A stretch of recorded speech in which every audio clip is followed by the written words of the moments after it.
পাঁচ ওয়াক্ত নামাজের পরে রাসূল করিম সাল্লাল্লাহু তাআলা আলাইহি ওয়াসাল্লাম তিনবার পড়তেন আস্তাগফিরুল্লাহ। করাচির হযরত ওয়ালা রাহমাতুল্লাহ আলাইহি বলেন, আচ্ছা নামাজ পড়ে কোন গুনাহ হয়ে গেছে, এখানে আমি আস্তাগফিরুল্লাহ পড়বো কেন?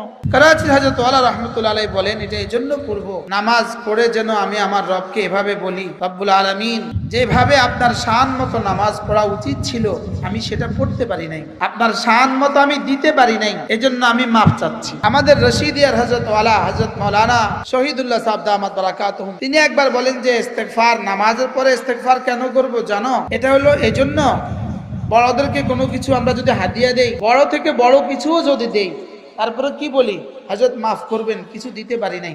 হযরত বলেন যে নামাজ শেষে আস্তাগফিরুল্লাহ পড়া মানে আল্লাহ আমি না কিছু করতে পারি নাই, আমাকে মাফ করবো। আচ্ছা প্রতিদিনের এই তিনবার, 5 ওয়াক্ত নামাজের পরে যদি তিনবার করে পড়ি